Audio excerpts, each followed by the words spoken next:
Bismillahirrahmanirrahim. Assalamualaikum warahmatullahi wabarakatuh. Waalaikumsalam warahmatullahi wabarakatuh. Bihamdillahi wassalatu wassalamu ala rasulillah wa ala alihi wa sahbihi wa mawalah wa la hawla wa la quwata illa billahi wa ba'du. Alhamdulillah, di malam hari ini kembali kita bisa duduk untuk bertolabul ilmi. Salawat dan juga salam kita hadiahkan kepada Rasul kita Nabi besar Muhammad sallallahu alaihi wa ala alihi wasallam. Ma'asyiral muslimin wal muslimat rahimani wa rahimakumullah. Malam ini kita akan bercerita satu kisah yang ada erat kaitannya dengan Palestina. Satu pembebasan yang pernah terjadi dalam sejarah setelah Amirul Mukminin Umar bin Khattab radhiyallahu anhu. Siapa dia? Dialah Salahuddin Al-Ayyubi rahimahullahu ta'ala. Biar antum kenal siapa Salahuddin Al-Ayyubi itu, karena nama ini terkenal di dunia. Siapa yang tidak kenal seorang muslim kepada nama Salahuddin Al-Ayyubi ini? Dialah yang telah membebaskan Al-Quds Palestina di zamannya setelah Amirul Mukminin Umar bin Khattab radhiyallahu anhu. Ma'asyiral muslimin yang muliakan Allah azza wa jalla, kalau kita kaum muslimin mendengar nama Salahuddin Al-Ayyubi, tentu kita akan memujinya. Kita akan memberikan penghargaan besar atas jasa-jasanya. Berbeda dengan orang-orang barat, terutama orang-orang Eropa, Salabiyun, penyembah salib. Mereka menganggap bahwa Salahuddin itu anak syaitan, ibnu syaitan gitu, dan seorang penipu ulung serta penumpah darah. Karena di mata barat, wabil khusus bangsa Eropa yang beragama Nasrani, ketika melihat bagaimana Salahuddin Al-Ayyubi mampu memenangkan setiap peperangan, terutama melawan orang-orang Salabiyun, orang-orang Nasrani di zaman itu, sampai bisa menguasai Al-Quds. Bahkan setelah menguasai Al-Quds terjadi perang salib yang sangat besar dan dimenangkan oleh kaum muslimin di tangan Salahuddin Al-Ayyubi. Sejak itulah maka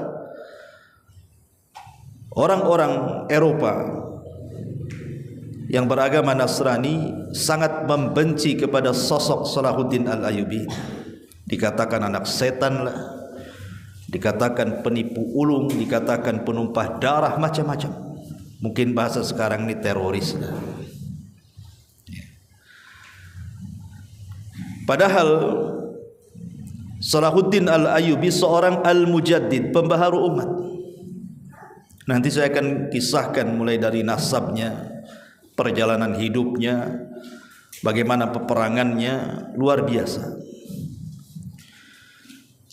Karena Salahuddin Al-Ayyubi ini menggabungkan 3 perkara yang tidak dimiliki orang lain bagi seorang pemimpin.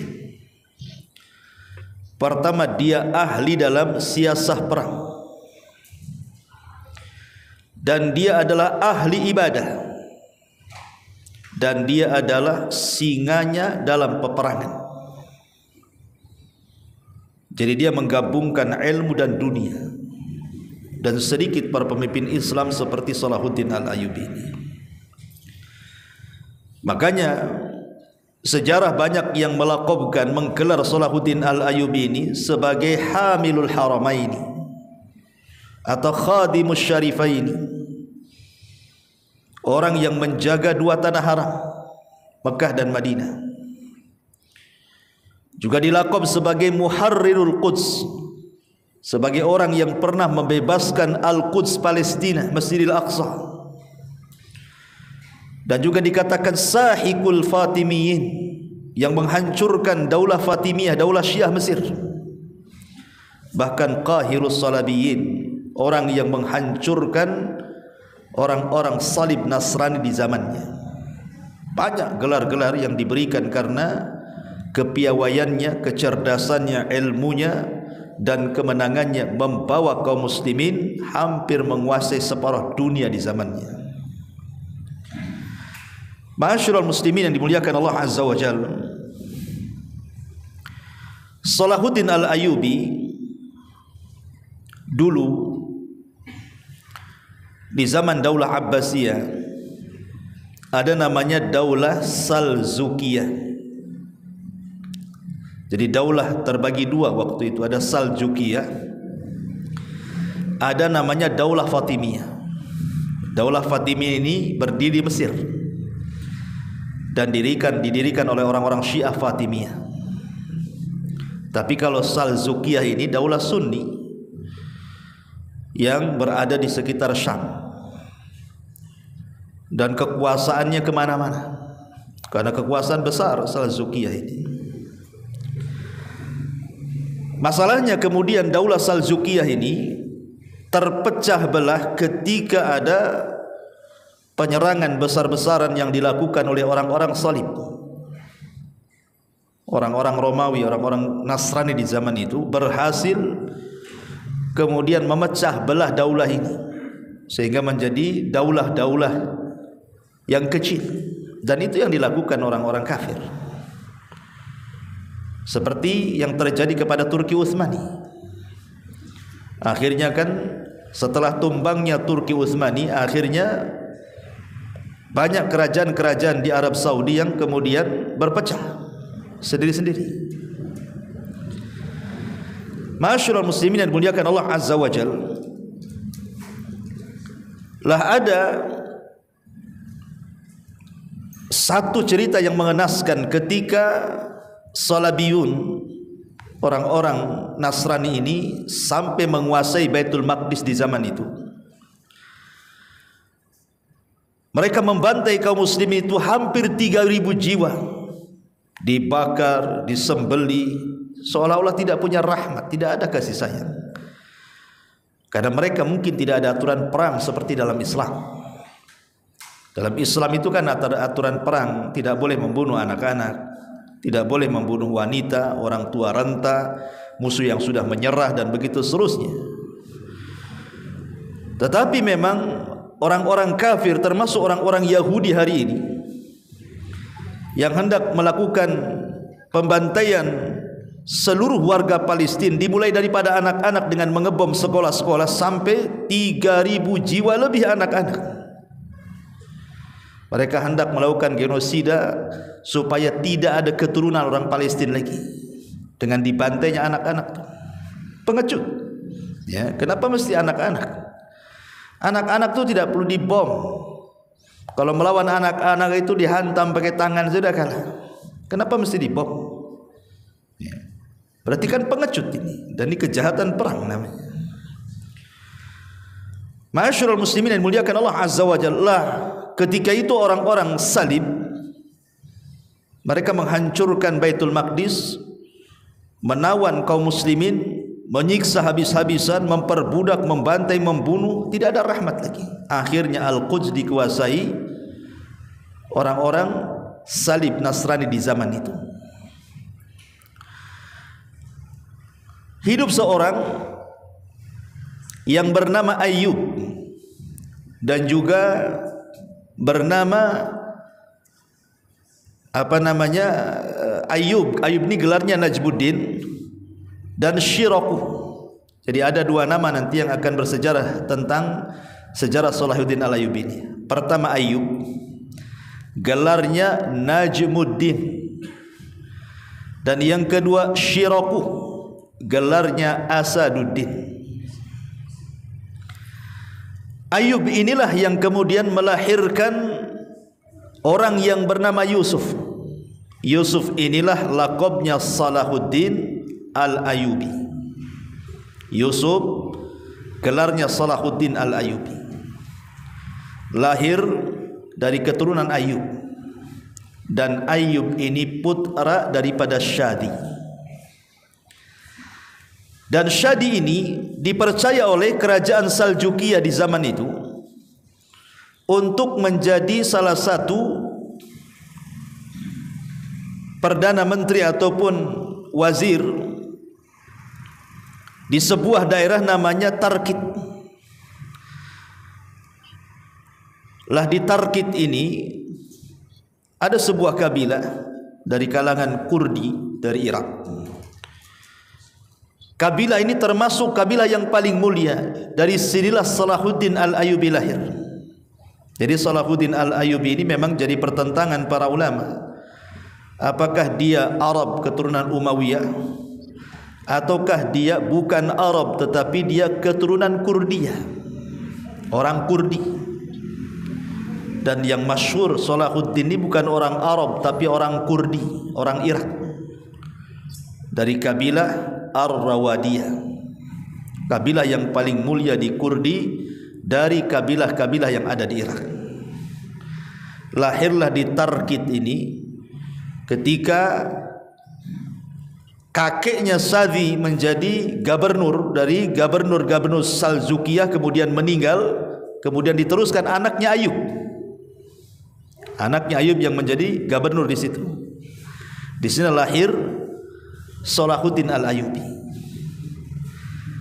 Tapi kelahiran Salahuddin Al-Ayyubi ini terlahir ketika melakukan pelarian. Karena begini ceritanya. Ayub dengan Syiraku atau Najmuddin dengan Asaduddin ini saudara kandung. Ayub ini menjadi gubernurnya, sementara saudaranya Asaduddin atau Syiraku ini menjadi pemimpin tentara di situ.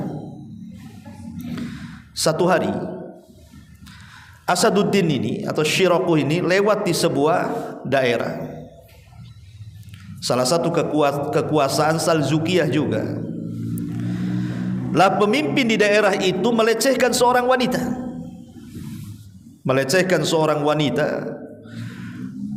Akhirnya wanita ini berteriak-teriak ketika lewat Asaduddin, paman daripada Salahuddin ini. Tiba-tiba berteriak dan mengatakan, "Aghithni ya Asaduddin." Tolong aku wahai Asaduddin, wahai Syiraku. Maka kemudian bangkit kecemburuannya, menghunus pedang, dibantainya salah satu pemimpin dari pemimpin Saljukiyah ini. Akhirnya kemudian terdengar sampai ke pusat yang ketika itu berpusat di Baghdad. Marahlah kemudian pemimpinnya. Akhirnya kemudian sebaiknya keluarga Ayub dan keluarga Syiraku ini keluar dari Tarkit. Kalau tidak mereka akan dibunuh, karena sudah membunuh salah seorang pemimpin Saljukiyah masalahnya. Maka malam itu juga mereka keluar dari Tarkit ini. Menuju mana? Menuju Musil. Lah Musil ini dia di bawah kekuasaan bukan Saljukiyah. Musil ini bukan di bawah kekuasaan Saljukiyah, tapi Musil ini di bawah kekuasaan Daulah Zinkiyah namanya. Zinki. Pemimpinnya namanya Imaduddin Az-Zinki. Imaduddin Az-Zinki. Di tengah perjalanan pelarian ini, keluarga Ayub dan juga keluarga Syiraku ini, mereka kan dikejar-kejar oleh tentara. Lah disitulah istri daripada Ayub melahirkan. melahirkan seorang bayi yang kemudian diberi nama Yusuf, yang kelak akan menjadi Salahuddin Al-Ayyubi. Yang namanya bayi, ikhwan, menangislah kan begitu. Jadi Asaduddin itu yang memang seorang tentara perang gitu ya, takut persembunyian pelariannya ketahuan, hampir dibunuhnya si Yusuf ini, tapi dihalang-halangi orang tuanya dan jangan dibunuh, boleh jadi nanti anak ini akan menjadi anak yang sangat berguna. Akhirnya tidak jadi dibunuh ya, Salahuddin Al-Ayyubi ini. Tapi lihat di sini bagaimana Asaduddin ini yang kemudian melahirkan keberanian yang diwariskan kepada Salahuddin Al-Ayyubi ini luar biasa. Dia harus terusir dari negaranya karena membela kehormatan seorang wanita.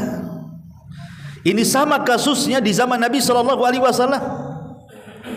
Ketika ada seorang wanita datang ke pasar Yahudi Kunaiko, kemudian bajunya diikatkan di kursi, ketika dia jongkok, ketika dia berdiri, bajunya kemudian terbuka semuanya, akhirnya auratnya tampak. Maka orang-orang Yahudi Bani Kunaiko mentertawakan wanita muslimah itu. Ada seorang sahabat muslim tidak terima, dibunuhlah orang yang melecehkan wanita itu. Akhirnya bangkit satu pasar orang-orang Yahudi membunuh anak muda yang membela wanita itu. Dari sinilah terjadi perang Bani Kunaiko. Rasul marah karena Yahudi Bani Kunaiko sudah melanggar perjanjian. Dan begitu sifat Yahudi, suka melanggar perjanjian sampai hari ini. Berapa banyak perjanjian yang sudah disepakati di Dewan Persatuan Bangsa-Bangsa PBB yang mereka khianati. Dan memang itu sifat Yahudi dari dulu. Dari zaman Bani Israel juga seperti itu. Itu sifat yang melekat. Karena merasa Yahudi itu, mereka merasa menurut diri mereka, mereka itu orang-orang pilihan. Al-Quran membahasakan abna'ullah wa ahibbah, merasa anak-anak Allah, merasa orang-orang pilihan Allah, merasa orang yang paling cerdas di bumi, sehingga mereka merendahkan semua agama di luar mereka. Makanya mereka, keberadaan Yahudi di mana saja mereka berada pasti akan buat masalah. Sebelum dia punya negara Israel saja, Yahudi di Eropa itu sering buat masalah. Di Australia buat masalah, di Prancis buat masalah, di mana-mana, di Inggris banyak masalah dia. Karena merasa dia paling hebat masalahnya, merasa paling anak pilihan, orang pilihan Allah dan begitu seterusnya. Makanya Allah bantah, hei Yahudi, kalau kalian merasa anak-anak pilihan Allah, orang-orang terbaik Allah, falima yu'adzibukumullah, kenapa Allah azab kalian? Kenapa orang-orang bangsa Yahudi itu diazab? Banyak kisah-kisah azab yang Allah turunkan kepada mereka. Kisah tentang Ashabus Sabti, mereka menjadi kera-kera yang dihinakan sebagian jadi babi, ya kan? Kisah mereka diturunkan penyakit taun karena mereka membangkang kepada nabinya. Kisah mereka disambar halilintar kemudian mati, akhirnya dihidupkan kembali. Banyak azab yang turun kepada nenek moyang mereka. Lah katanya kalian anak-anak pilihan Allah, kenapa Allah azab kalian? Kalau Allah sayang ngapain Allah azab? Kok diazab pula? Dan berapa banyak orang-orang Yahudi itu dari zaman ke zaman dijajah, mulai daripada Babylon menghabiskan dan meruntuhkan Palestina, membunuh, membantai orang-orang Yahudi sampai ke akar-akarnya di tangan Bukhtun Nasr. Datang orang Persia lagi, datang orang Romawi lagi. Kalau kalian anak-anak pilihan Allah, kenapa sampai dikalahkan?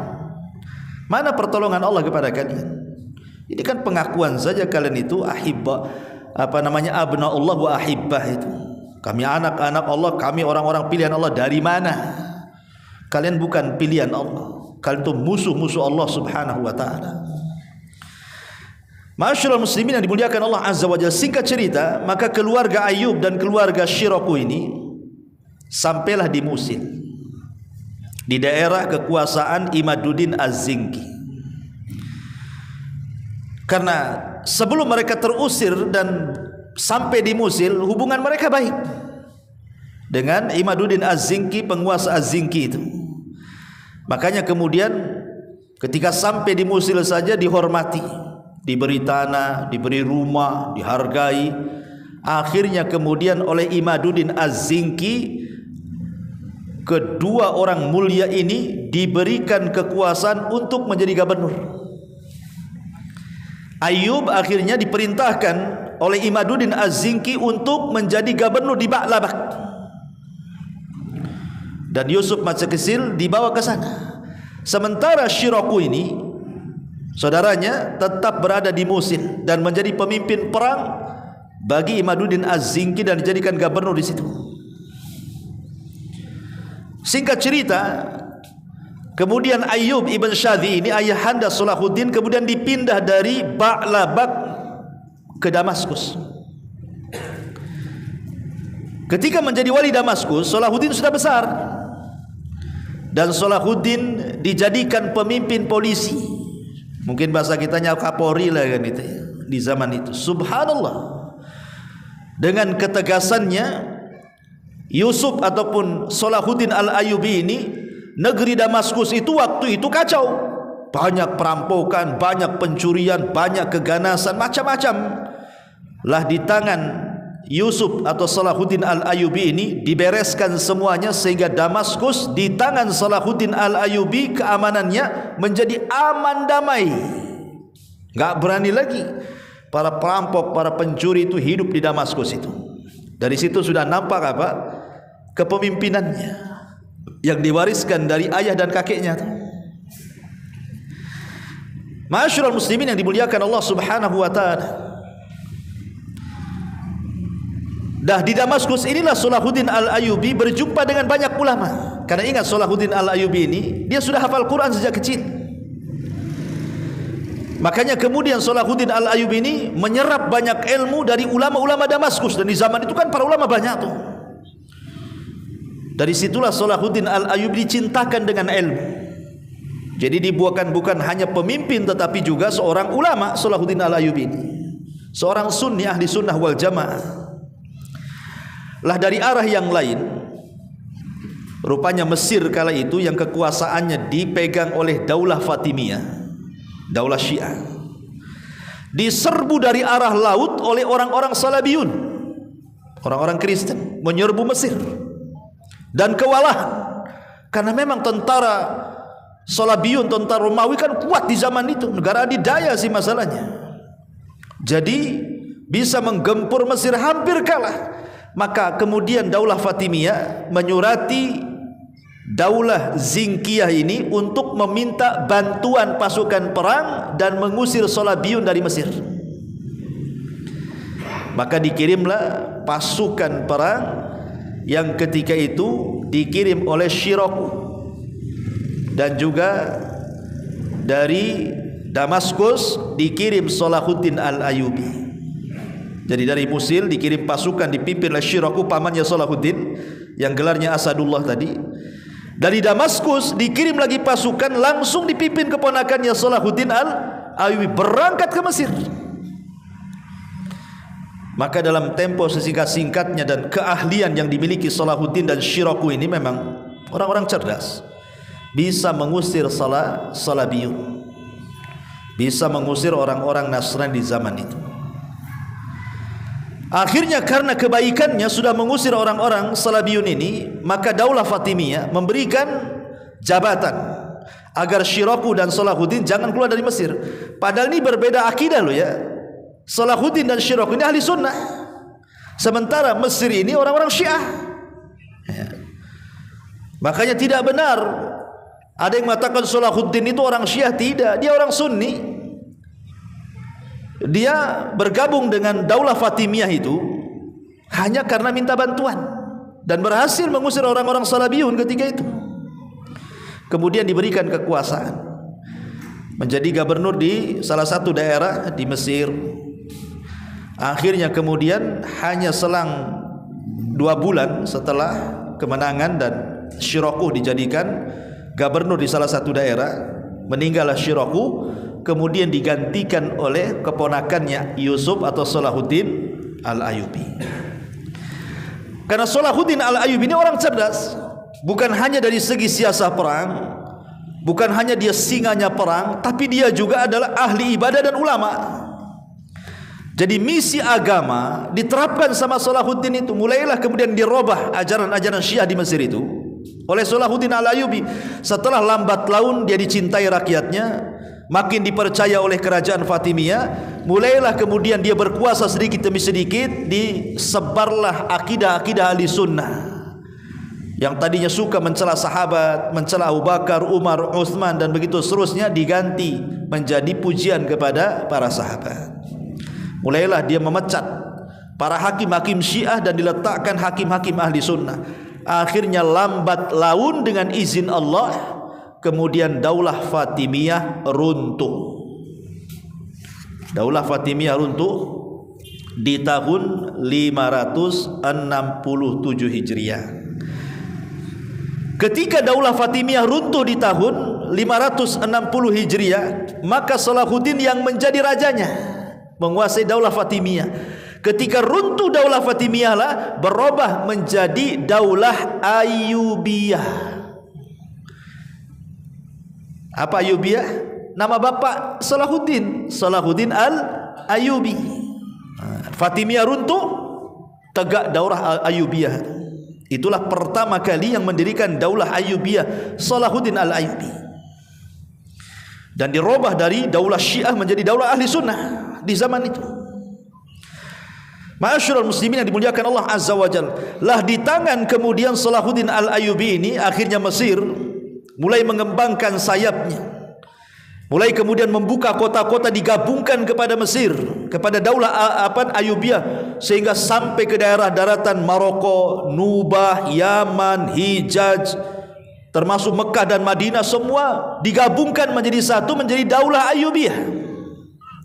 Sehingga kekuasaannya makin melebar tuh.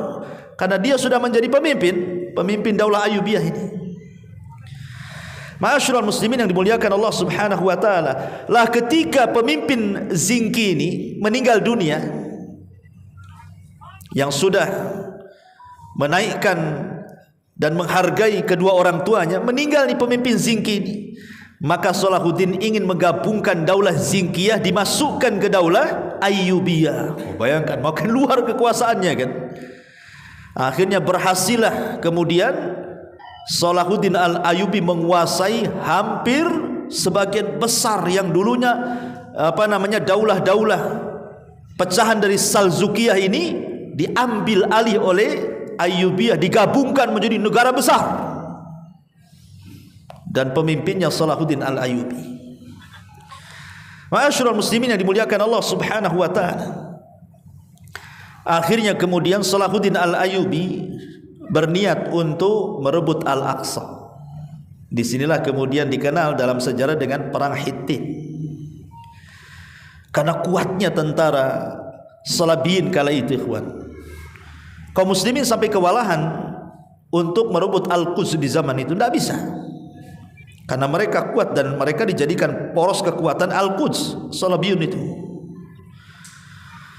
Akhirnya kemudian Salahuddin Al-Ayyubi hendak menyerbu Al-Quds, tapi karena kuatnya akhirnya terjadi gencatan senjata, perdamaian.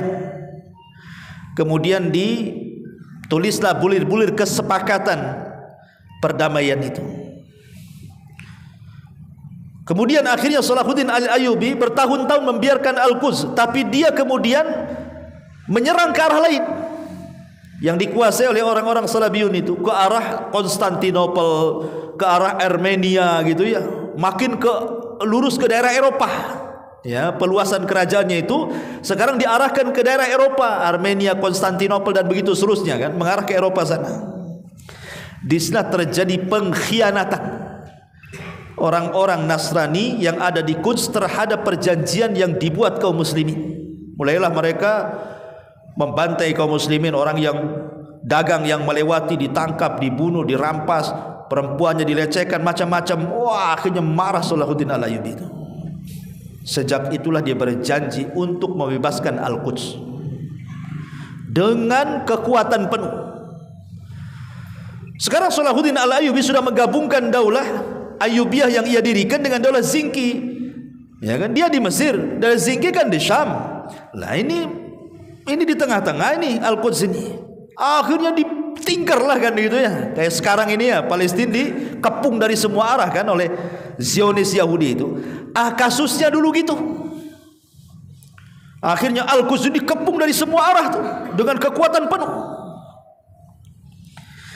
Dan dengan kepiawaian Salahuddin Al-Ayyubi dalam taktik perang dan begitu seterusnya, qadarullah, Allah sudah takdirkan di tangan Salahuddin Al-Ayyubi rahimahullahu ta'ala, Al-Quds jatuh ke tangan kaum muslimin. Jatuh ke tangan kaum muslimin. Dan itulah kemenangan kedua, Al-Quds jatuh ke tangan kaum muslimin, yang sebelumnya Umar ibn al-Khattab membebaskan dari orang-orang Salabiyun juga di zaman para sahabat. Karena belum ada Yahudi, nggak ada Yahudi Al-Quds tuh. Ini hanya perebutan orang Nasrani dan orang Islam saja. Masih begitu saja. Orang Yahudi kan baru-baru ini, baru 70 tahun aja, belum 1 abad menetap di Al-Quds itu. Dengan memutar-balikan sejarah, kemudian mereka mengambil tanah Palestina, mencaplok hampir 85% tanah Palestina, tinggal 15% saja di jalur Gaza. Ya bayangkan, habis dijajah dan dicaplok atas nama sejarah. Padahal sejarah mereka dibuat-buat. Kalau mereka berdalil dengan sejarah, kita juga punya sejarah. Bahkan sejarah kita jauh lebih lama dibandingkan sejarah orang-orang Zionis Yahudi itu. Karena tanah Palestina itu sudah sejak dulu orang-orang Arab menetap di situ dari kabilah Kan'aniyun. Belum ada orang Yahudi. Kalaupun orang Yahudi masuk itu di zaman Nabi Musa belakangan dari Mesir. Itu pun harus perang melawan Kan'aniyun. Jadi itu tanahnya orang Arab sebenarnya. Cuman mereka mengklaim itu tanah perjanjian. Emang mereka saja yang menganggap tanah itu suci. Nasrani juga menganggap tanah itu suci. Islam juga menganggap tanah itu suci. Bagi Yahudi mengatakan tanah perjanjian, bagi Nasrani mengatakan di situ penyaliban Isa dan disitulah perjamuan terakhir Isa dengan umat Nasrani, dan bagi kaum muslimin di situ ada Masjidil Aqsa. Dan kaum muslimin sudah lebih dulu menempati Al-Aqsa. Bahkan ada seorang Yahudi, bukan Zionis, karena dia mengatakan saya Yahudi bukan Zionis gitu. Karena Yahudi dengan Zionis beda. Zionis itu gerakan politik ya. Yahudi kan agama ya. Masyaallah muslimin yang dimuliakan, dia mengatakan apa? Saya bersyukur kepada orang Islam. Dulu kami dilecehkan oleh orang-orang Nasrani di Eropa katanya. Diludahi, ditendang, tidak ada kehormatannya. Tiba-tiba kebaikan orang Islam Palestina mempersilahkan kami mendudukinya. Tiba-tiba Zionis datang kemudian membantai kebaikan orang Islam. Coba bayangkan, orang Islam sudah baik ngasih tanah, yang ngasih tanah dibantai. Mana akalnya? Itu pengakuan Yahudi itu. Sebenarnya kita tidak perlu ada pengakuan orang-orang Yahudi, karena bagi kita itu Palestina negeri kita, negeri kaum muslimin, dan akan diwariskan kepada kaum muslimin sampai kiamat dibangkitkan. Ada cerita orang-orang Yahudi satu jengkal pun di situ. Itu tanahnya orang Islam. Mereka mencaplok itu kan pandai-pandai Inggris saja ketika menang dalam perang dunia pertama. Akhirnya entah kenapa sepihak kemudian Inggris meletakkan orang-orang Yahudi di Palestina dengan bukti sejarah kata mereka. Terlebih-lebih setelah kemudian perang dunia kedua, Jerman menang, terbalik nih, Inggris kalah. Dibantainya orang Yahudi di Eropa. Akhirnya mereka pada lari kemudian bergabung di Palestina. Makin banyak lagi orang Yahudi. Bukannya mereka berterima kasih kepada kita, justru membantai saudara-saudara kita. Coba, itulah bengisnya orang-orang Yahudi itu. Jahatnya mereka luar biasa. Makanya mereka disebut ashabul qiradata wal khanazir.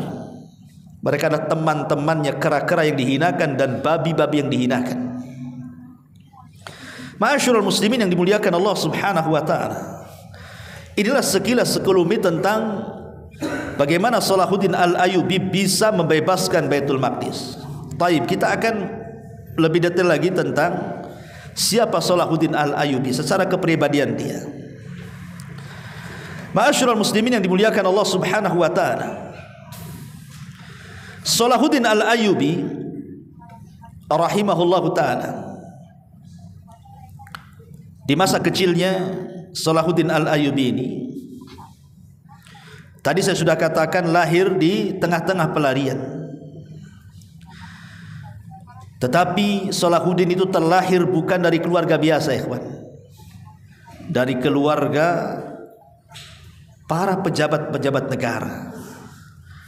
Karena ayah dan kakeknya adalah salah satu pembesar dari Daulah Salzukiyah.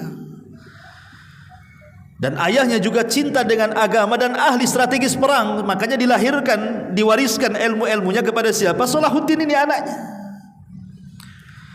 Makanya lihat peran orang tua ini penting kepada anak, ikhwan. Anak ini kalau jatuh bagaikan buah mangga tidak jatuh dari pohon mangga. Nggak mungkin lah buah mangga jatuh dari pohon duren. Anak angkat tuh namanya. Artinya di sini harus penting kalau antum cari jodoh itu. Baik yang ikhwan cari jodoh akhwat atau akhwat cari jodoh ikhwan. Karena anaknya itu pasti tidak jauh-jauh dari bapaknya tuh. Ma'asyiral muslimin yang dimuliakan Allah Subhanahu wa taala. Kemudian juga dia belajar dari keberanian pamannya, Syirakuh atau dikenal dengan Asaduddin. Berani orangnya. Itulah yang kemudian dilahirkan dan diwariskan sifat keberaniannya dari Asaduddin Syirakuh kepada Salahuddin Al-Ayyubi rahimahullahu taala. Bahkan boleh dikata Salahuddin Al-Ayyubi ini diberikan hibah oleh Allah kecerdasan yang menggabungkan antara siasah perang, ibadah dan juga agama. Kedalaman pemahaman agamanya luar biasa. Karena dia mempelajari banyak ilmu di masa mudanya itu. Di masa kecilnya, pertama dia mempelajari ilmu Islam, dari kecil sudah hafal Quran. Ya. Kemudian juga dia cerdas dalam ilmu falak. Kemudian juga dia cerdas dalam matematika, filsafat, konun, aturan-aturan, olahraga dan begitu seterusnya. Dan dia suka memanah, suka berkuda, hobinya tuh dari kecil. Artinya memang sudah dilatih untuk menjadi seorang pendekar perang. Makanya Nabi SAW menyunahkan olahraga yang sunnah itu berpanah, berkuda, berenang kan gitu. Tapi jangan pula antum loncat dari jembatan Satu Barelang. Ngapain antum latihan renang Ustaz? Nggak muncul lagi antum situ. Bukan jadi pahlawan dikubur di kuburan antum ya. Ma'asyiral muslimin yang dimuliakan Allah Azza wa Jalla. Dan dia juga jago dalam berpedang, berkuda, strategis perang, macam-macam. Ya itulah warisan daripada orang tua dan pamannya. Ma'asyiral muslimin yang dimuliakan Allah Subhanahu wa taala. Dan Salahuddin Al-Ayyubi rahimahullahu taala, dia dari keluarga Kurdi. Ketika kemudian Allah Subhanahu wa taala takdirkan Salahuddin Al-Ayyubi tadi di tahun 1169 dia kemudian diangkat di Mesir, tadi sudah dijelaskan ya, Masehi kalau tadi kan Hijriah.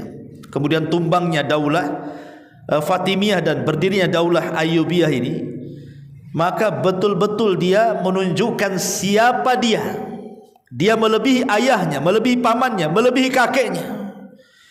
Bahkan dia mengasas sebuah kerajaan yang dinisbatkan kepada ayahnya Ayyubiyah, daulah Ayyubiyah, kerajaan Ayyubiyah. Dan yang pertama kali memimpin adalah Salahuddin Al-Ayyubi, yang kemudian akan diwariskan kepada anaknya kan begitu, anak turunannya.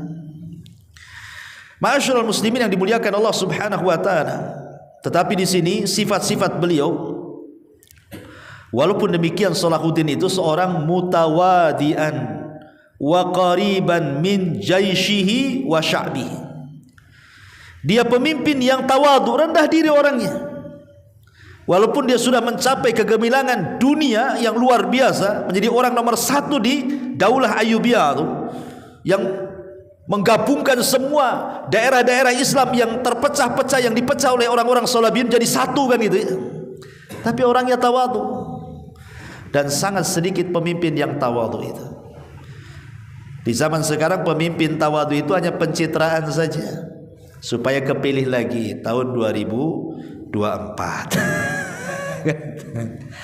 Ma'asyiral muslimin yang dimuliakan Allah Azza wa Jalla. Jadi memang ini pemimpin yang tawadhu, dekat dengan tentaranya, dekat dengan rakyatnya, luar biasa. Ya. Kemudian dia tidak suka memamerkan kemegahan hidupnya.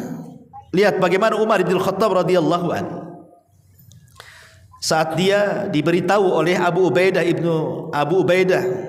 Ibnul Jarrah agar datang dari Madinah ke Mekah mengambil kunci Baitul Maqdis, karena batrik yang menguasai Baitul Maqdis tidak mau menyerahkan kunci Baitul Maqdis kecuali kepada Umar.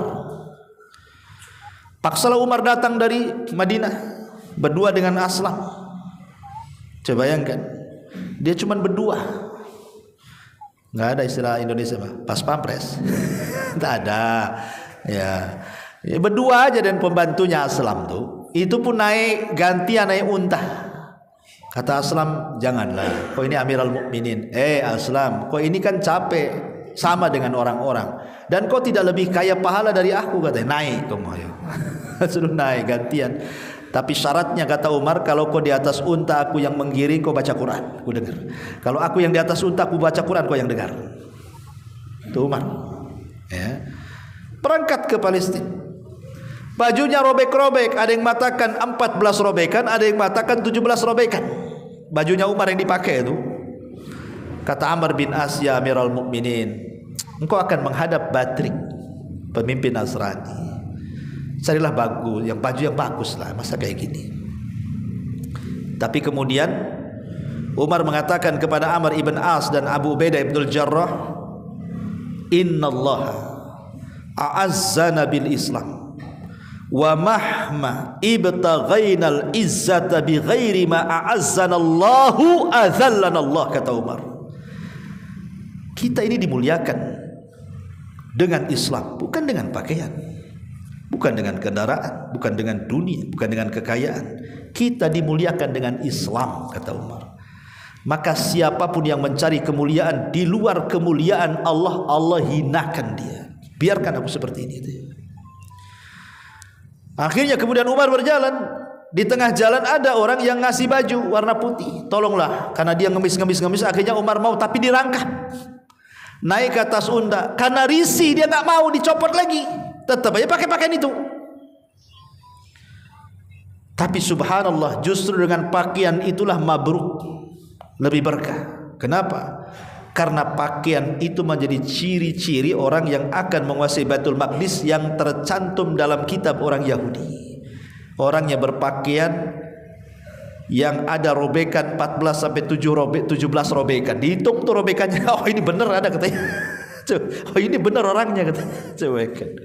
Justru dengan baju itu malah jadi berkah kan. Kasih kuncinya. Bahkan ketika hampir sampai itu di gerbang Baitul Maqdis, Umar ngomong sama si Aslam pembantunya, kau yang naik, aku yang turun. Kata Aslam, ya Amirul Mukminin, gerbang udah dekat loh katanya.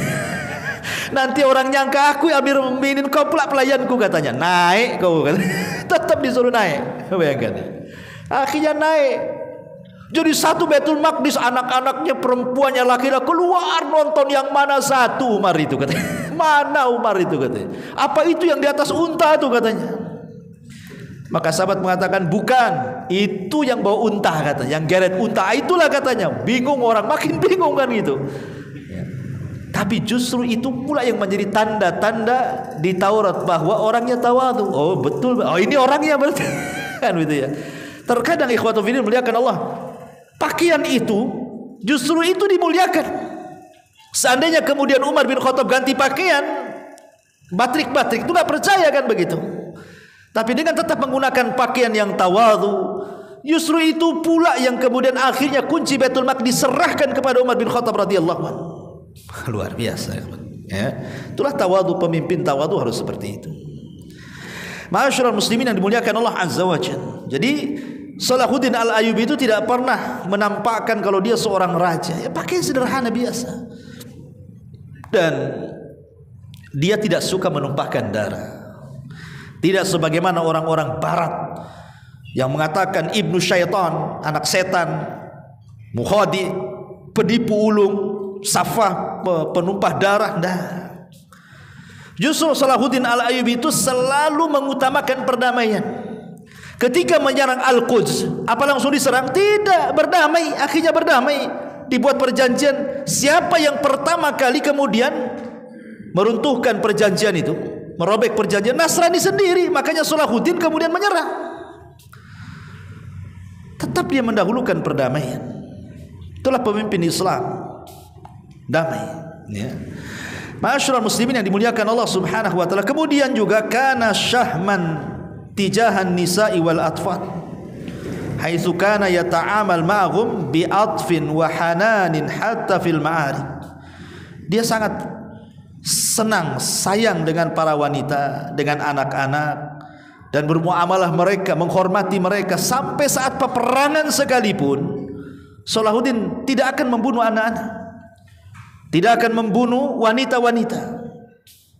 Tidak sebagaimana saya katakan tadi, orang-orang Zionis Yahudi yang tidak pandang bulu, di mata mereka semua sama. Hancurkan semuanya, mau masjid, mau rumah sakit, mau kantor, mau rumah, dibom semuanya. Udah nggak ada aturan perang orang-orang kafir itu. 70 tahun, mungkin yang intennya sekitar 30 tahun lebih lah. Hari-hari orang Yahudi membantai orang-orang Palestina. Di zaman itu belum ada media, tapi orang-orang yang pernah tinggal di sana memberikan persaksian bagaimana kejahatan mereka. Setiap hari pembantaian kepada warga Palestina, dan menduduki sedikit demi sedikit perbatasan Palestina, dibuatnya pemukiman warga Palestina, Yahudi akhirnya meluas.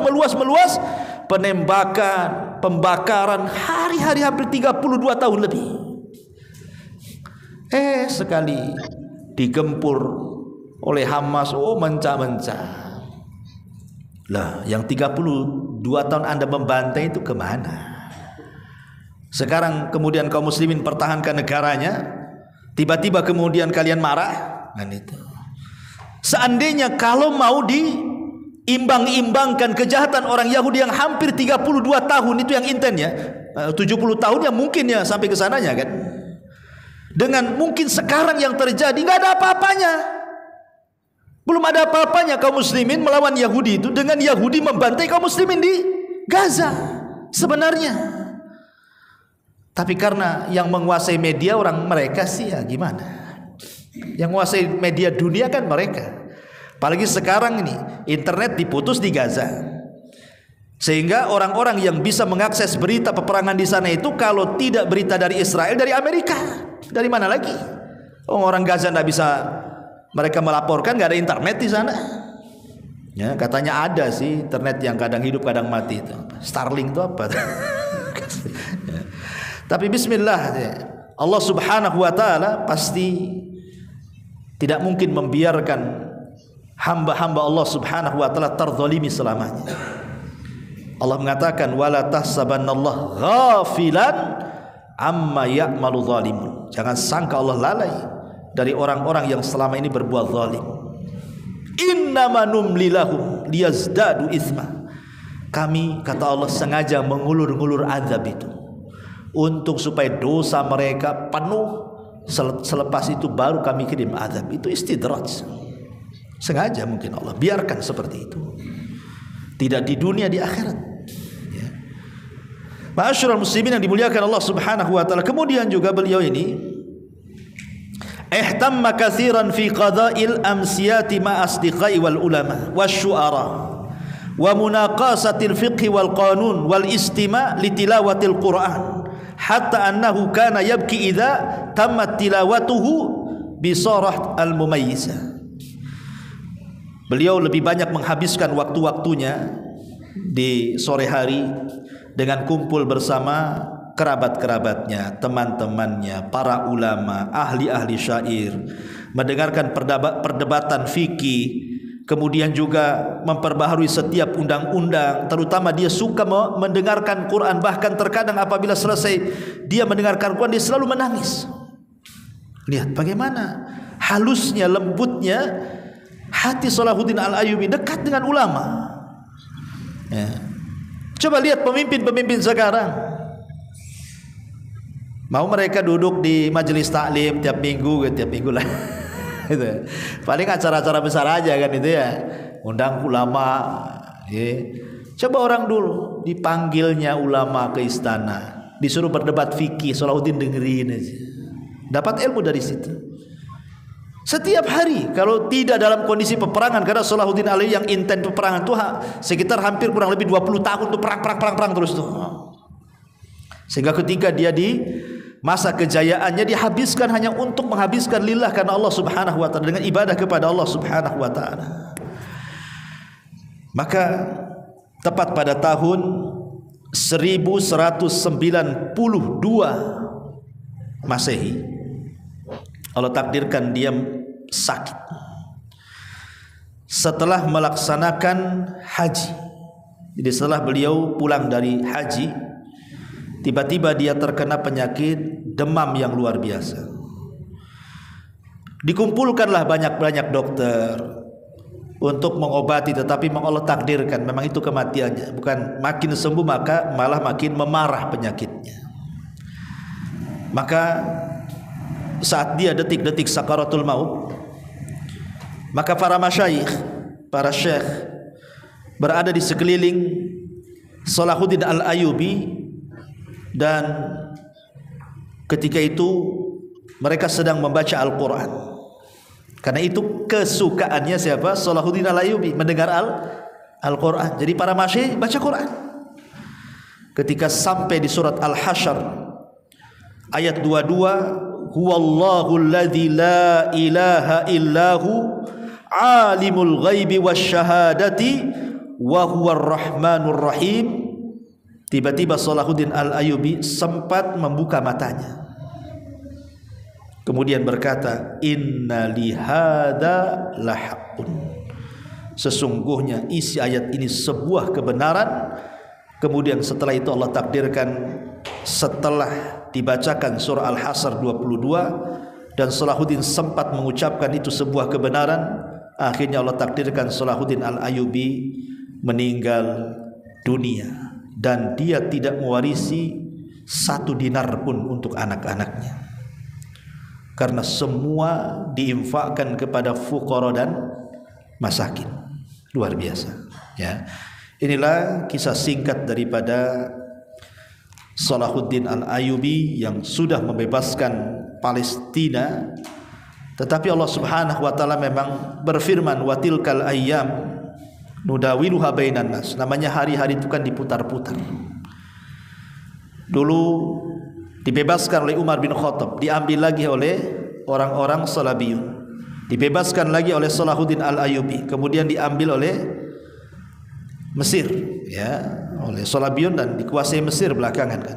Kemudian sekarang malah justru tidak dikuasai kaum muslimin, malah kemudian dikuasai orang-orang Yahudi.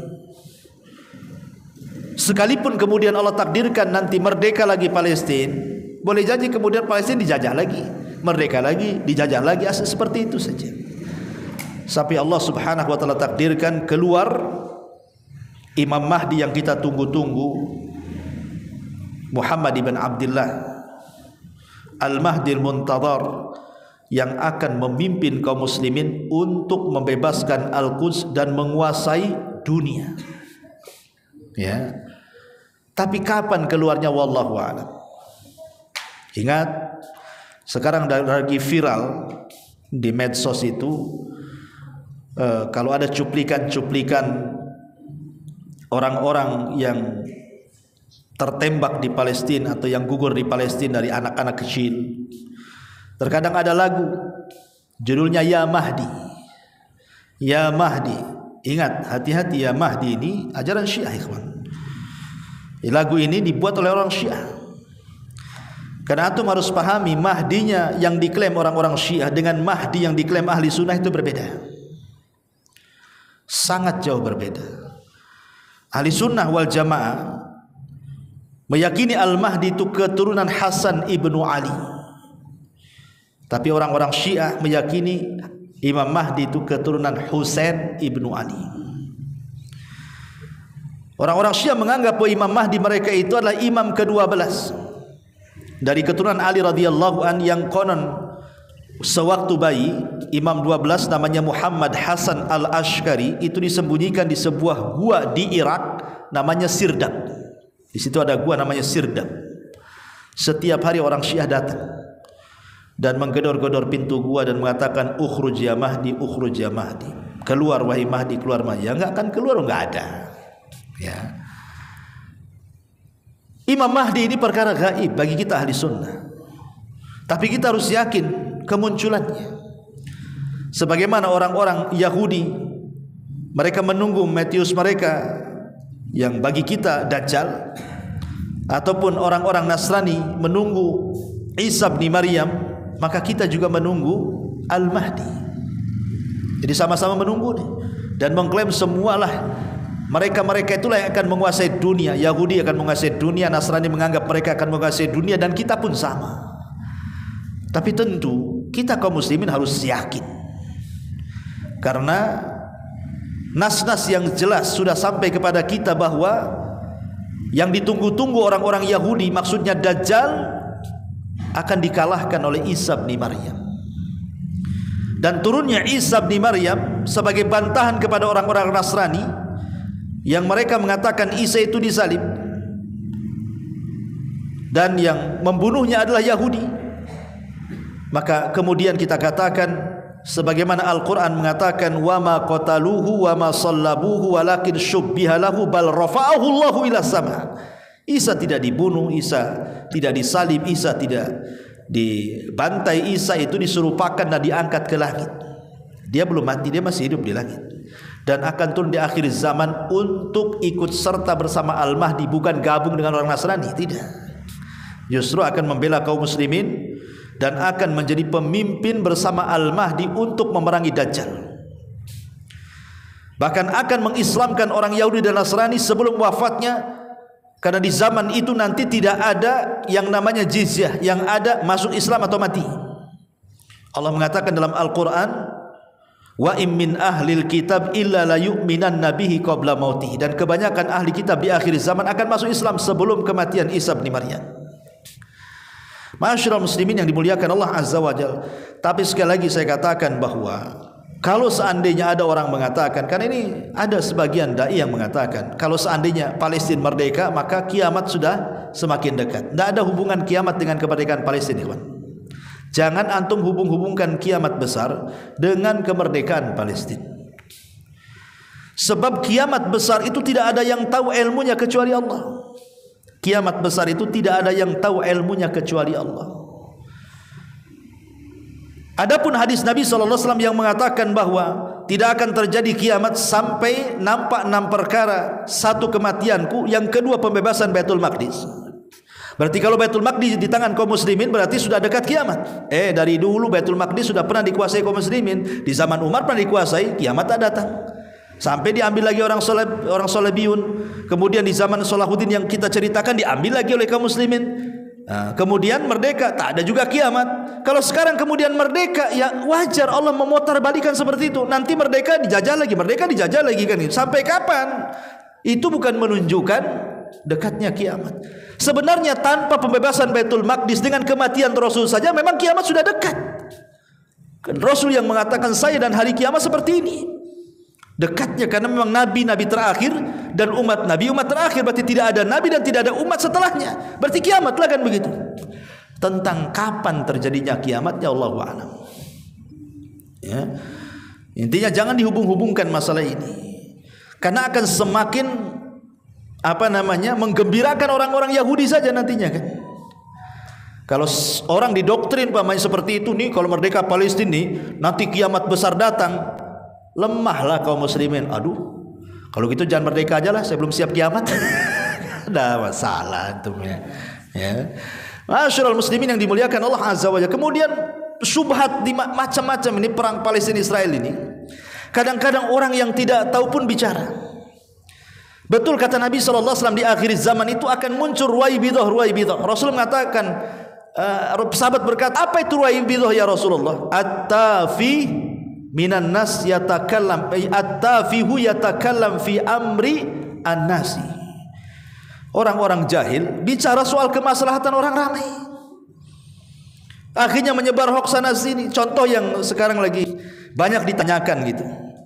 Ini Palestina dikepung oleh orang Zionis. Kemudian yang membantu kenapa banyak orang Syiahnya?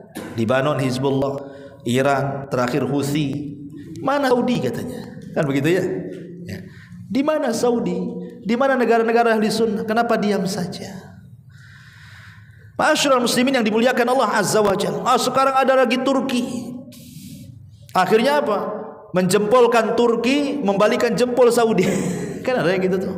Saudi gini katanya. Turki gini. Ikhwan, antum tidak tahu. Negara Saudi dari dulu sudah membantu warga Palestina. Bukan dengan rupiah, dengan dolar. Bukan ratusan tapi jutaan dolar. Sejak zaman Malik Abdullah sampai sekarang Raja Salman, antum tidak tahu mereka membantu. Memang mereka tidak membantu dengan pasukan, karena bagaimanapun yang namanya kerajaan harus ada yang lebih maslahat. Di sana ada Ka'bah yang setiap waktu datang orang umroh, datang orang haji ke situ. Sementara kemudian Israel ini di backup oleh Amerika. Taulah Amerika negara didaya polisinya dunia, punya ribuan nuklir, dan sudah sesumbar. Siapa yang bantu Israel, ku serang kau ya. Seandainya kemudian Saudi membantu dengan tentara, dengan ini, pasti tidak akan luput diganggu. Kalau sudah diganggu apa? Antum akhirnya protes, nggak bisa haji, visa nggak ada. Kayak kemarin aja corona protes, kan gitu. Atau pamannya antum sedang haji datang pula ini. Maslahatan yang kita tidak tahu. Berhusnudonlah kepada saudara kita, Saudi saudara kita, Palestina saudara kita. Ya, nggak perlu kemudian membesar-besarkan permasalahan seperti ini. Sekarang pertanyaan, apa yang sudah Anda sumbangkan kepada orang Palestina yang ngomong kayak gini tuh? Apa yang Anda sumbangkan untuk mereka? Apakah Anda hanya menyumbangkan komentar di kolom komentar itu? Netizen yang terhormat, kan itu. Apa hanya sekedar ngomong gitu saja? Pertanyaannya, berapa rupiah yang Anda sumbangkan itu? Enak kali kalau ngomong begitu. Raja Abdullah loh pernah menyumbangkan 1 juta dolar loh. Dolar 1 juta, berapa triliun itu? Ma'asyiral muslimin yang dimuliakan Allah Azza wa Jalla. Kita tidak tahu mereka itu dari negara, belum lagi dari pribadi-pribadi orang sana. Dan kita tahu wataknya orang Saudi itu karam. Wataknya orang Saudi itu tidak pelit orangnya. Wataknya orang sana itu. Beda dengan kita ya, ada yang pelit, ada yang enggak kan gitu ya. Tapi umumnya orang sana luar biasa. Kalau nyumbang tuh wahweh bahasa kitanya itu. Anda tidak tahu. Anda tidak bisa membantu tapi mengkritik. Sekarang janganlah cerita itu. Ini Palestina sedang dibombardir. Warga kaum muslimin saudara kita yang di sana sedang menghadapi kelaparan. Susah air, susah listrik, susah internet. Dibayang-bayangi waktu akan mati di bom, satu waktu akan dihabisi dan begitu seterusnya. Anda sibuk soal ini itu, kan aneh. Fokuskan saja doa untuk mereka. Kalau punya harta, sumbangkan kepada mereka. Kemudian sebarkan berita-berita yang tidak hoax. Jangan menyebar hoax, sehingga akhirnya makin kacau dunia dalam berita ini jadinya. Ma'asyiral muslimin yang dimuliakan Allah Subhanahu wa taala, maka kita hanya doakanlah di waktu-waktu yang sangat mustajab agar Allah memenangkan orang-orang Palestina, menjaga mereka, menghinakan orang-orang Zionis Yahudi, mengalahkan mereka. Terus berdoa seperti itu. Di waktu-waktu yang sangat mustajab dengan keikhlasan kita satu tubuh dengan warga Palestina. Itu yang harusnya kita utamakan, ma'asyiral muslimin yang dimuliakan Allah Subhanahu wa taala. Wallahu a'lam bishawab. Ini yang bisa saya sampaikan, mudah-mudahan ada manfaatnya.